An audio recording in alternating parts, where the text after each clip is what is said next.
Guys, good morning everyone. So nandito ako ngayon sa Central dito sa Charter Road na kung saan may sasayaw. Mga naka-costume po sila.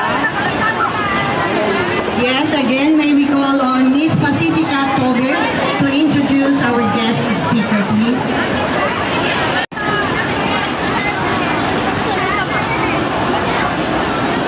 So ayan guys, so may kanya-kanyang booth, air freight, door-to-door cargo. Tapos nandun yung stage.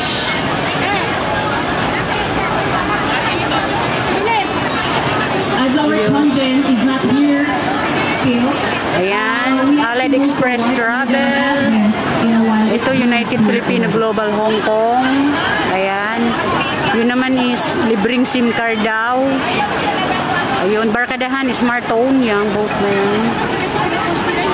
So, ayan, ito yan. Ito yung Charter Road. Ayun yung Blackman. So, kanina biglang umulan, guys. So, hindi pwedeng umano. Dito tayo sa gilid. Moving forward.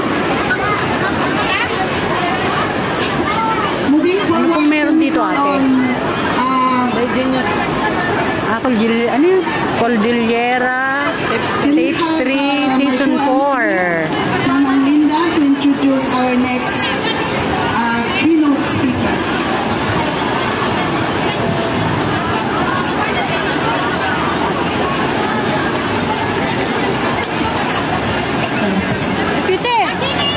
So ayan po, mga nakasuot sila. Ayan o.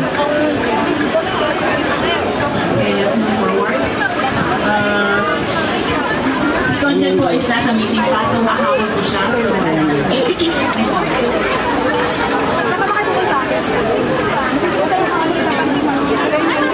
So pumasok talaga ako dito guys para tingnan kung ano ang merong From kagana. Bulandi Albay, Bicol region. Cebu. And she is a Development Academy of the Philippines Master in Public Management from 2015 to 2017. Notre Dame University, Cotabato City, Bachelor of Laws, 2013. And College of Level University of St. Anthony, Iriga, Bachelor of Science in Criminology, 1990 to 1994. Philippine National Police Academy, Bachelor of in Public Safety, 1997 to 1999. Let's all welcome. Wait. Marami pa pala. Marami pa pala akong mababasa dito. Hindi ko makita. Oh my goodness! Wait. Her assignments and designations.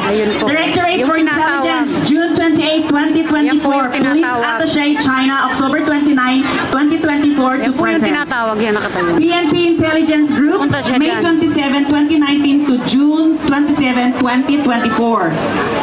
Chief Regional Intelligence Unit 7, Cebu City, March 4, 2024 to May 26, 2024. She is the Chief Operation Management Division, Camp Crame, Quezon City, July 10, 2023 to March 4, 2024. She's been the Chief Regional Intelligence Unit of the National Capital Region in June 2, 2023 to July 10, 2023. She's been the Chief Regional Intelligence Unit 7, Cebu City from April 2023 to June 2, 2023. And she has been the Chief Regional Intelligence Unit 11, Davao City from July 4, 2021 to April 20, 2023. And has been the Chief Regional Intelligence Unit 5 from Legazpi City from June 11, 2020 to July 4, 2021. And been the Chief Intelligence Division, Camp Crame, Quezon City, October 19, 2019 to June 11, 2020. And also the Chief Operation Management Division, Camp Crame, Quezon City, May 27, 2019 to October 19, 2019. Police Regional Office 12 from June 11, 2020 to May 27, 2020. Police Office, Cotabato City, May 8, 2017 to June 21, 2018. She's been the Deputy Regional Director for Admin Cotabato Office, Cotabato City, November 10, 2014 Yun na sila sa gitna, November oh. 25, 2015. Perform. And she has been the Deputy Regional Director for Operation, Cotabato City Police Office, 2011 to May 16, 2012. The Directorate for Personnel and Records Management, Police Advisor, UN Mission in South Sudan, June 10, 2010 to June 10, 2011. Assistant Chief Discipline Law and Order Section, December 1.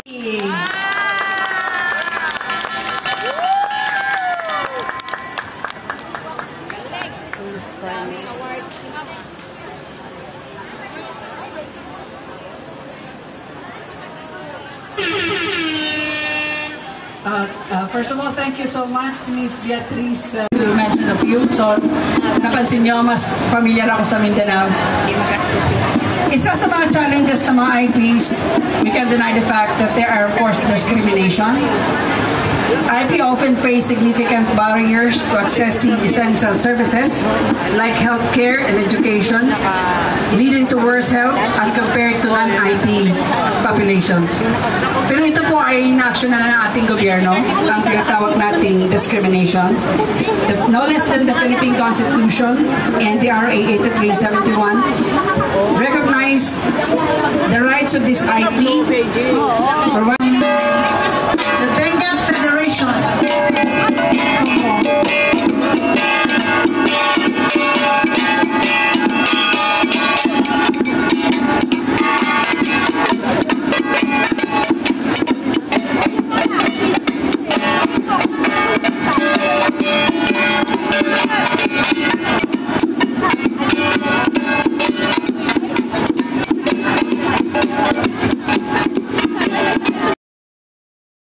Galoy!